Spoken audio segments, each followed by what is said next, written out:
Collide rules. Number 1. Outside help is not allowed unless it benefits both characters. Number 2. If there is multiple cannons of a character, we will choose the ones that will give the fairest matchup. Number 3. The field or animation does not depict how the fight would go. It is merely for entertainment. Number 4. Non-canon is not allowed for either characters, unless, however, we are using a specific non-canon form of a character. We hope you enjoy the episode.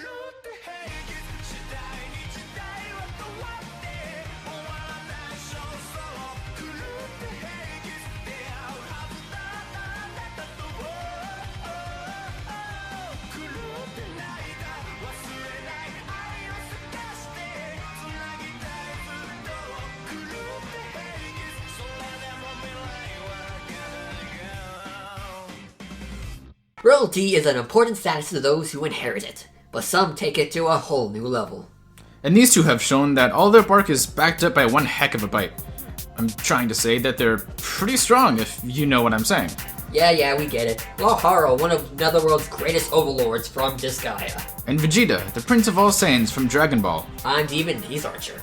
And it's our job to see what would happen when these two fictional characters collide. Long ago, a great and powerful overlord fell in love with a human. Despite the love being forbidden, they had a child anyway, a young boy. Together, they wanted him to have the strength of a demon and the compassion and heart of a human. But soon, tragedy struck. The young boy was afflicted with an illness curable with one thing, the life of the one that truly loves them. So the mom ended her life to save him. With the father stricken with grief, the son disappeared for 2 years. After those years, the father done did a dying, and the son was given the throne. Being crowned as the overlord of this netherworld, the son's name was Laharl. Wow, it's been ages since we had a Disgaea fight, coming from the big Disgaea fan himself. When was the last one? Laharl vs. Shao Kahn. You mean, like this Laharl? The one that we're using today? Nah, what a coincidence? Before people start throwing conspiracies about us around and claiming this episode is biased before the episode begins, no, you're wrong. Shush. Shut your mouth. Now let's get to the Laharl stuff. As a demon, Laharl was born with super speed and durability, primarily strength, but there's definitely more to him than just that. As a Disgaea and RPG character, he is a master of various weaponry, including swords, spears, guns, bows, and his bare fists! Demon fists aren't necessarily weapons. Let's see you say that the next time someone puts a bear on their hand and punches you in the kidney. Was that a threat? Maybe it was. And these weapons can have effects as well, like poison, burning, paralysis, slumber, and silence, which stops the enemy from doing special abilities. I could definitely find use for a power that silences others, especially if it works on demons. Even his own scarf is a weapon. With it, he can block attacks, fly, pull items, and other things within it, and even protect them from giant explosions. Who would have thought that much could be accomplished by just a simple scarf? Hey, he's like Doctor Strange, but instead of a cape, it's a scarf. Fear our powerful fashion sense. Let it breed fear and paranoia into your fragile little society, human worms. No. Even that is not the full extent of his arsenal. He can also utilize mana, which is basically magic, both in Disgaea and pretty much any fantasy-related story ever. With it, he gains access to a wide variety of crazy abilities. Don't you mean insane? That's not our catchphrase. Oh. His Burning Knuckle is basically an attack where he throws a Ken Master, allowing him to engulf his hand in fire and cause explosions. I thought it would be him literally throwing Ken Masters. You're a buffoon. Well, you're an elephant. Overlord's Wrath allows him to summon orbs of pure energy and throw them in all directions. Then there's a few others like the Giga abilities, such as Giga Ice, Fire, Heal, and Star. Star? Lame! That's not an element. Anyway, it lets him use a giant machine in space that tosses every other nearby planet right at the enemy. Huh. Maybe it is lame. Planets aren't really stars after all. Not lame, nope. He also has the ability Meteor Impact, where he summons a giant meteor from the sky. This game even uses them for transportation. Seriously. Meteors, when you can't afford an Uber, and risking the possibility of becoming a crater in some random moon. Thinking the strangest case of deja vu. Anyway, his most impressive ability is his Overlord Dimension, where he drags his enemy into another world and then creates a giant sun, and then makes it rain meteors on the poor unexpected enemy. Wait, Demon, this sounds like a game mechanic.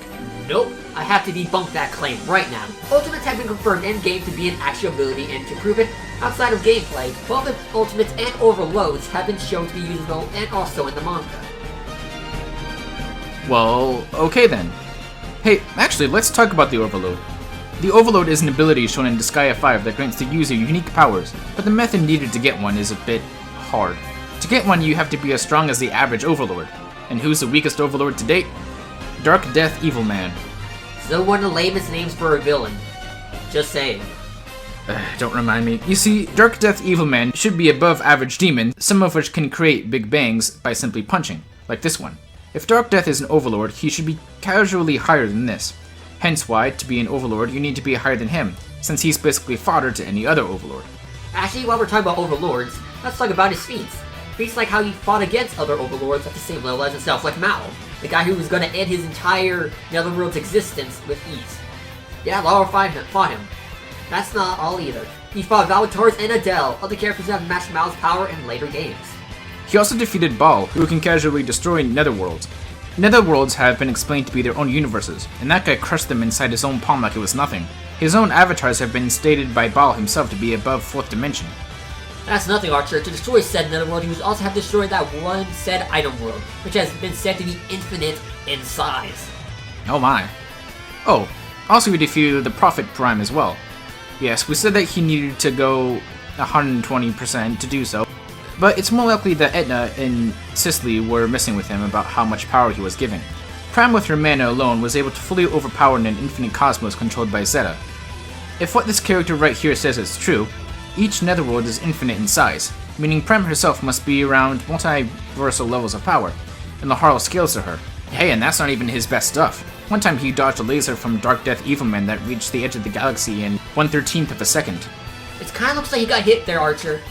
Well, for the attack to happen, it has to hit something, but look at the end results.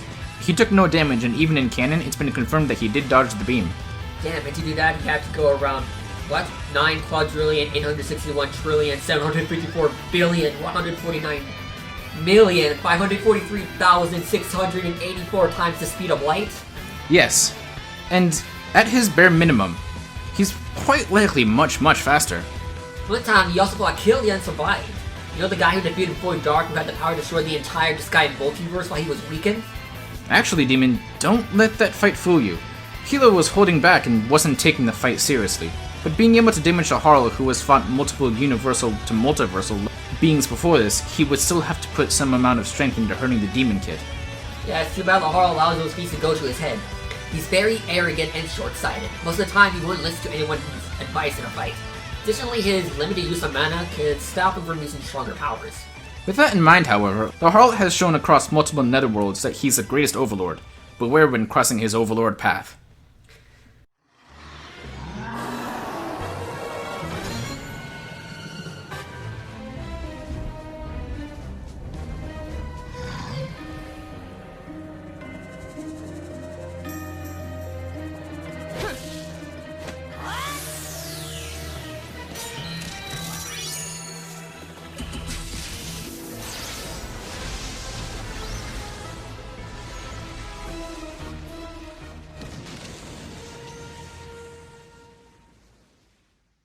Sadala, a world we know little about before the native species Saiyans, who eventually destroyed the world and rooted themselves into another planet. The Saiyan race overthrew the natives of Planet Plant and took it for their own, renaming it Planet Vegeta, under the rule of King Vegeta, who then had 2 more little Vegetas, both named Vegeta. And that takes us to where we are now, with King Vegeta III. King Vegeta found himself a wife we helpfully don't get to ever see, and that gave birth to the great prince of the Saiyans. Horrible. Vegeta. No, that's his father. No, I mean, Vegeta's ruler, Vegeta, named his son Vegeta. What? Demon, just do that thing you do where you stop thinking. You got it. You know Dragon Ball GT doesn't seem that bad anymore. Okay, we don't have to go that far. Vegeta the Fourth, Prince of all Saiyans, rival of Kakarot, and the one who turned everyone's ass to grass. Never actually got to rule his planet. One day while Vegeta was off-world, hanging out with some low-class Saiyan named after radishes for some reason, the newly appointed Emperor of the Universe Frieza decided to just up and yeet his planet away. And by yeet, of course you mean he blew it right the fuck up. Rad is shiz. Good one. With this knowledge, Vegeta did the only thing he could. Joined the Frieza Force. And then after a trillion episodes of things happening, he made a bunch of friends, had sex with a girl, had a child, blah blah blah. Eventually he was a good guy who succeeded in helping his universe avoid being mowed down. Vegeta is the proud, arrogant prince of the powerful warrior race of Saiyans. Naturally, he was born with incredible strength, speed, and durability, as well as the capacity to initiate Senkai boosts. And Vegetable is one hell of a Saiyan. He's strong enough to rival Broly's raw might, fast enough to match Goku, and tough enough to take beatings from warriors significantly stronger than himself. He's done things as minute as throwing Nappa into the air one-handed, decapitate people with his hand, and create massive craters by playing soccer with chubby androids. You just straight up failed to lift 1,000 tons of Metal Man? How does this work? What's the name of asparagus makes sense about this? Regardless of all that defecation, Vegeta is clearly strong enough to blow planets away. Vegeta's strength isn't much of a factor, however, when everything he does involves shooting Ki, a natural energy source of all living creatures possess.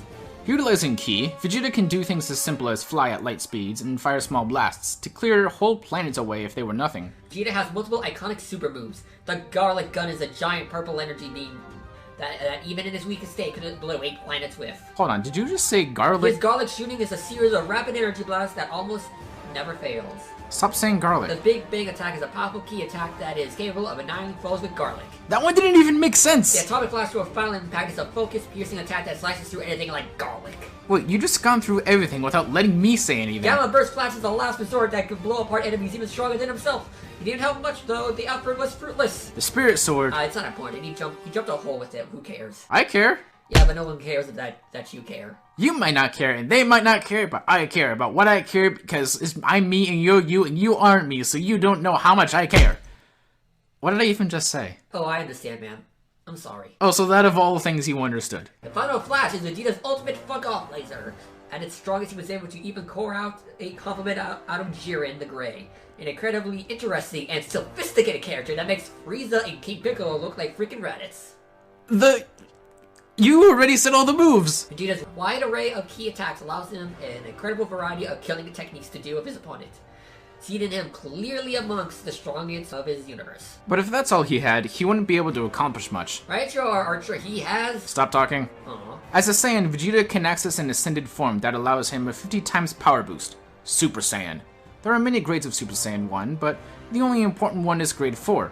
A form with no stamina drain that can be maintained indefinitely. When that's not enough, and let's face it, it's never enough. You can go further to Super Saiyan 2. In this form, Vegeta's base power is multiplied by 100, which rocks. And when enraged, he could even put up a better fight against Beerus than Goku did in Super Saiyan 3 form, implying that he could boost his base power by more than 400 times. And even that is inferior to Super Saiyan God, a form so incredibly powerful he could effortlessly destroy Broccoli in his base form, a warrior that was bodying his Super Saiyan 2 form. And Goku, a character he obviously scales to, could even keep up with Broly in his Wrath form. And that isn't the end. Vegeta has one further form. When he really wants to plant someone's ass, he can go even further, Super Saiyan Blue. This form is essentially the Super Saiyan form of God, potentially granting him 20,000 times the power of his base form.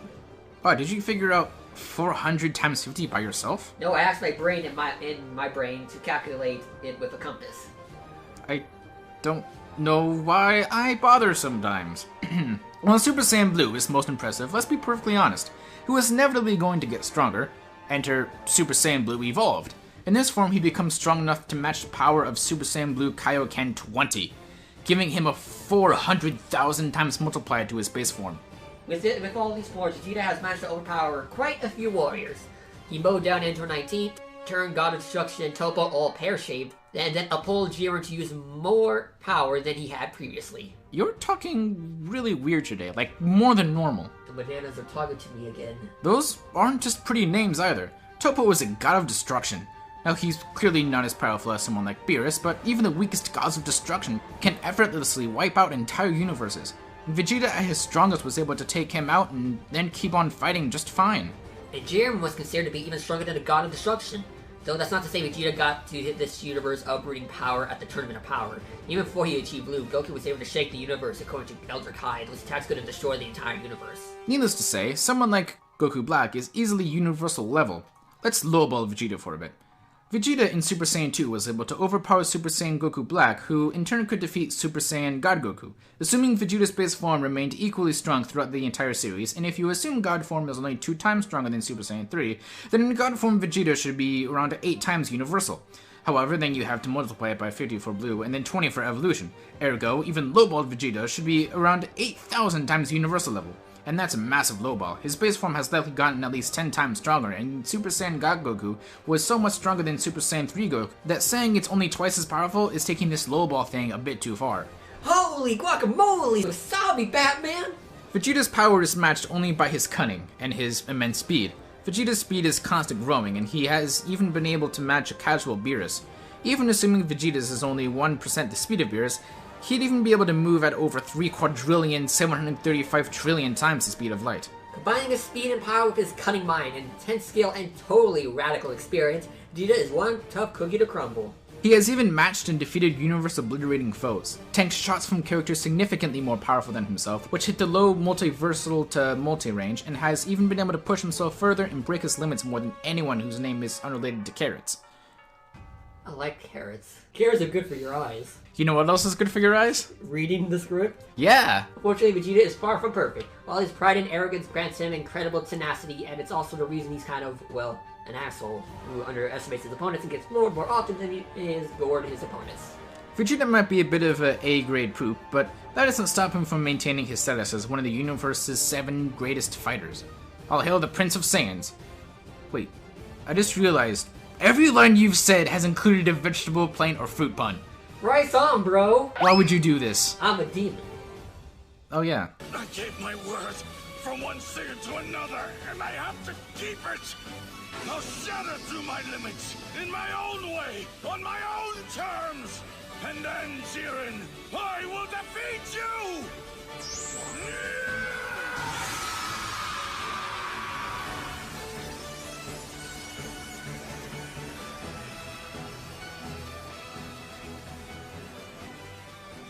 Now you can finally see my all!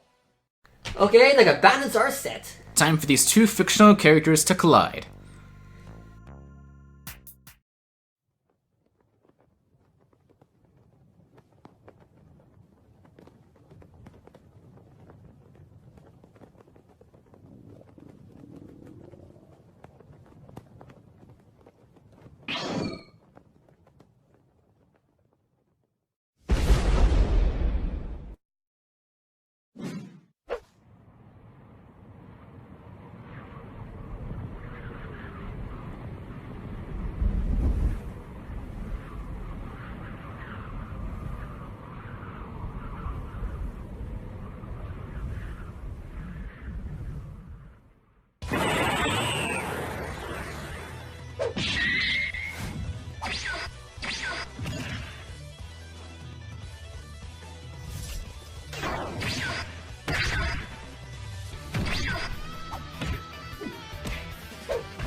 Well, Archer, it's been nice running this show with you, but now I must take my leave of you and fucking hide from the angry DBZ fans that will come for us.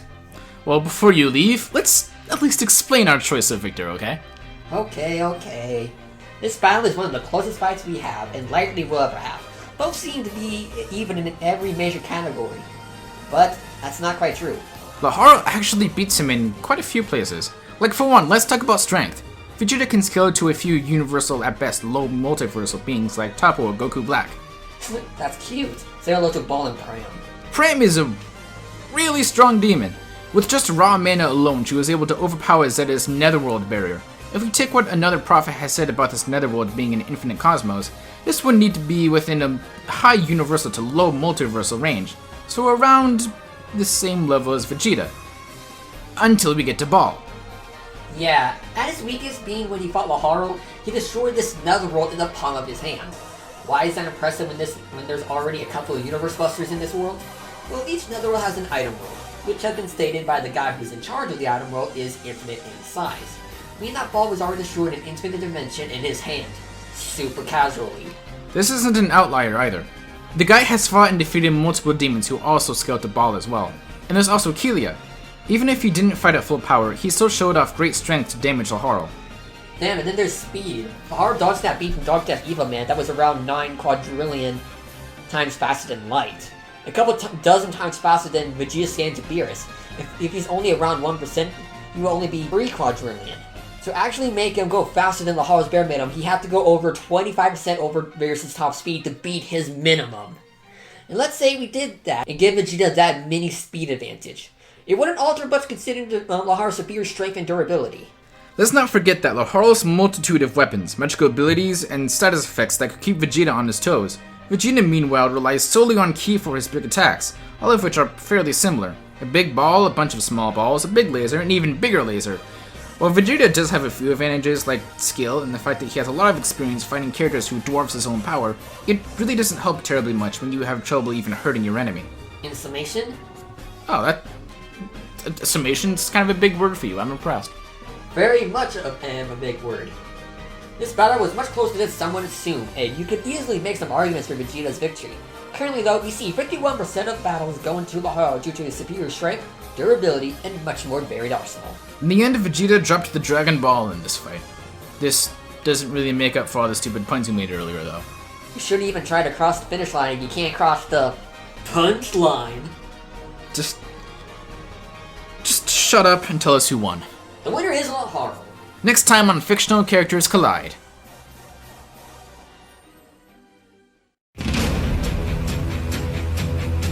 Let's ride.